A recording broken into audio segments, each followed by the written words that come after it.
Assalamualaikum dan selamat sejahtera. Anda semua sihat?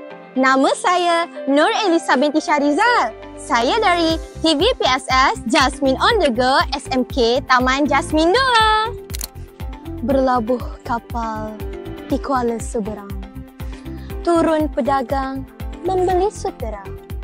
Bahan digital pemudah terang. Menjadi suluh sepanjang masa.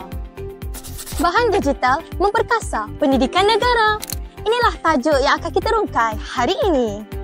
Bahan digital dalam pendidikan merujuk kepada penggunaan teknologi digital dalam pembelajaran dari e-buku, video interaktif, AI tutor hinggalah ke kelas dalam talian yang boleh diakses melalui peranti elektronik seperti komputer riba, tablet, telefon pintar, projektor dan sebagainya. Penggunaan bahan digital membolehkan sesi pengajaran dan pembelajaran menjadi lebih interaktif dan menarik.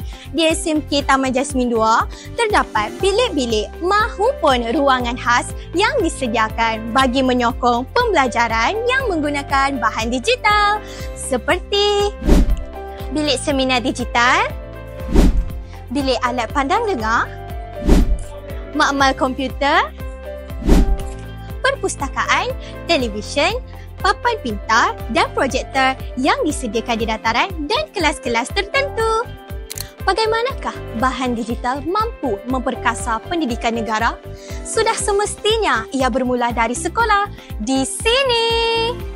Penggunaan bahan digital seperti audio, tayangan multimedia dan simulasi dapat menambahkan lagi keseronokan dalam pembelajaran di samping dapat membantu murid untuk memahami sesuatu bahan dengan lebih mudah. Dengan adanya bahan digital ini, guru dan murid dapat berinteraksi dengan lebih mudah walaupun berada dalam jarak yang jauh. Adakah kawan-kawan masih ingat sewaktu pandemik COVID-19 melanda di negara kita? Sewaktu itu, kami di SMK Taman Jasmine 2 menggunakan portal e-D5 untuk mengakses aplikasi seperti Google Meet dan Google Classroom untuk belajar. Paling menarik, guru menggalakkan murid untuk melaksanakan kuis dan latihan pengukuhan secara dalam talian dengan menggunakan aplikasi tertentu. Baiklah, Cikgu Famiza, mengapa Cikgu memilih bahan digital untuk digunakan dalam sesi pengajaran dan pembelajaran?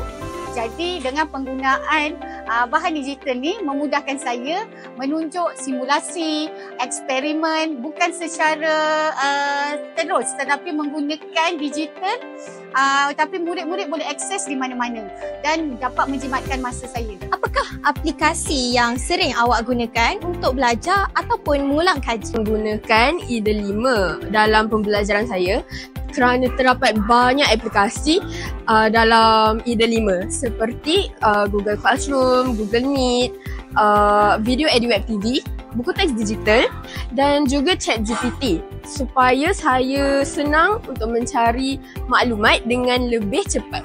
Apakah kemudahan teknologi kepada pendidikan? Kemudahan teknologi kepada pendidikan ialah pembelajaran secara interaktif. Hal ini dikatakan demikian kerana kebanyakan murid berasa bosan apabila belajar di dalam kelas. Dengan ini, teknologi dalam pendidikan telah menarik minat murid dari segi animasi, video maya dan sebagainya. Kesimpulannya, bahan digital merupakan kunci utama dalam membuka peluang pendidikan yang lebih luas. Dengan adanya teknologi moden ini, kita dapat membawa pembelajaran kita ke tahap yang lebih tinggi. Jadi, marilah kita bersama-sama memanfaatkan penggunaan bahan digital agar dapat melahirkan generasi yang kreatif, inovatif dan berpengetahuan. Sekian sahaja daripada saya, Nur Elisa dari TV PSS Jasmine on the Go SMK Taman Jasmine 2. Tepat, terkini, berinformasi. Jumpa lagi.